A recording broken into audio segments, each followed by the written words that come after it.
Welcome back guys to another video, and of course we have a very interesting product right here.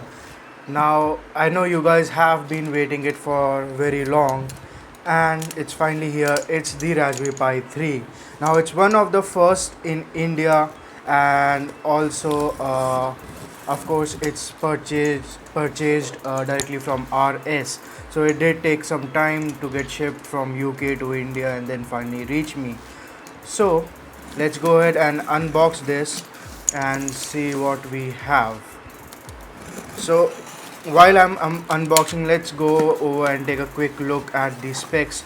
So we of course have a quad core Cortex A53 processor inside, of course, by Broadcom. Everything else remains pretty much the same as the Pi 2, except we do actually have Bluetooth LTE, and we have uh, Wi-Fi inbuilt. So I don't remember the specs quite correctly what Wi-Fi we have, but it's I guess 150 Mbps or around that. So of course this is the Raspberry Pi 3, uh, and in here, if I'm guessing correctly, we have the heatsink. So we'll be taking a look at that as well. So this is the Raspberry Pi 3. Let's go ahead and take it out of its shell, uh, and of course here it comes. First, the user document. It's quite thick this time. I don't remember it being this thick the last time, but regulatory and compliance and safety information and stuff. So this is the main Raspberry Pi 3. So let's take it out of its shell, and here it is. Now of course, if you guys can see, this is the Bluetooth and Wi-Fi antenna, and here is the Bluetooth and Wi-Fi chip. Now the processor, if on the camera it might not look as bigger than the one we have on the Pi 2, but I think it's definitely a little bit bigger, as well as uh, a little bit thicker than the one we had on the Raspberry Pi 2. So let me just quickly go ahead and bring the Raspberry Pi 2, and we can compare them.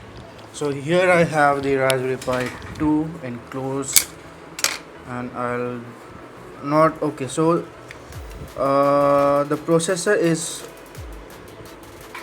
I don't know if you guys can see, but only I think only a little bit slightly bigger, if not too much, but it definitely is.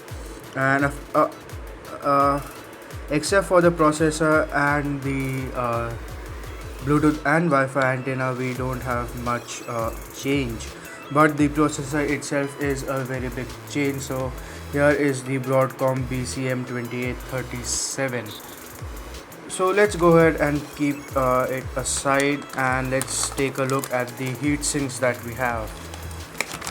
So only a pack of 5 was available, but it was so cheap that I actually went ahead and bought them. So these are the heat sinks. Of course they are also from RS, and there they are. So if you guys can look, these are the heat sinks that will be going on the Raspberry Pi 3, and I'll try them out on the Raspberry Pi 2 as well, just to see uh, how it works.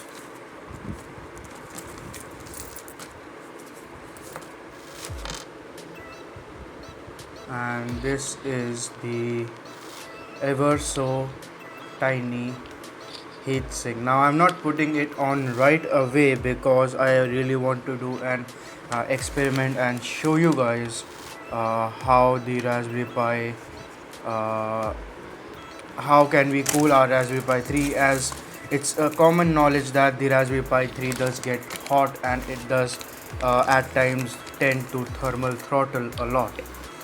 So this is the Raspberry Pi 3. Now I'll just put the heatsink over the SoC, and here it is how it will look with the heatsink on there. So I guess I think I do have a case, so I'll quickly put it in a case and then I'll boot it for the very first time. Let's keep these heat sinks aside. I'll have to see where I have kept the case. Alright, so here is the case. It's without a top, but I think we can make that work somehow.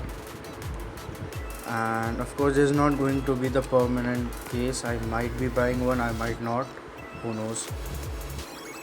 Okay, but of course I will have to find a case with which at least has some sort of opening for a fan, because I'm pretty sure the heat sinks alone won't be enough and it will still thermal throttle.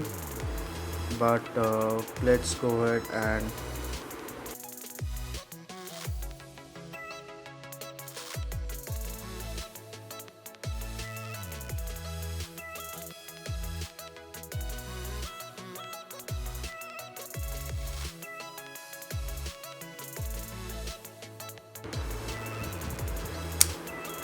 alright, so there we have Raspberry Pi 3 in a case. So let's do a very first boot up and see how this works.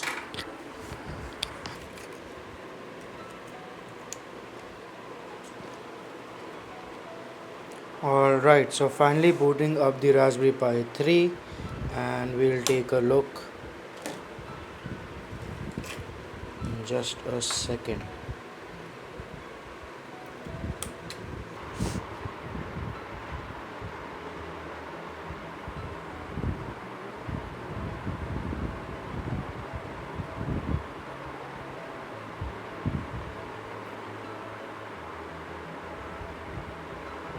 And there we go, we have the Raspberry Pi 3 all booted up, and let's just check if we are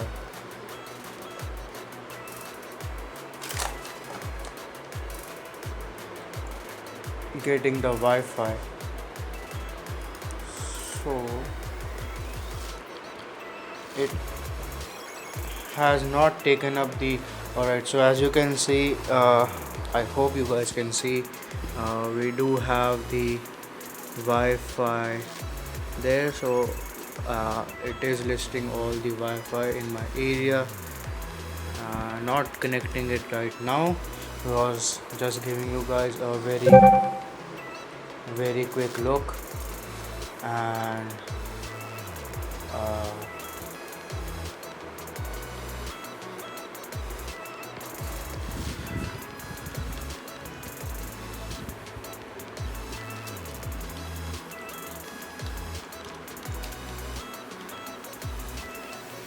so here we have the CPU info.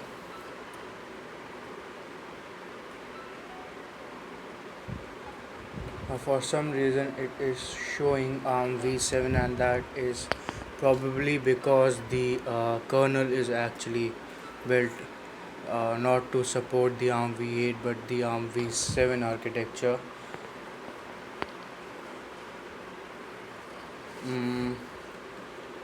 Okay, let's go ahead and panel settings, panel apps, add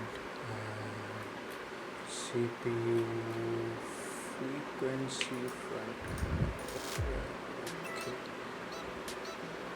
So here we can see the Pi CPU running at a 1200 megahertz. It just switched back to around 600 megahertz.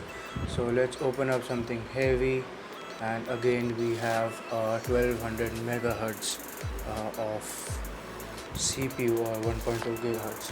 So that's it for today, guys. Thanks for watching, and I will be making up a follow-up video very soon.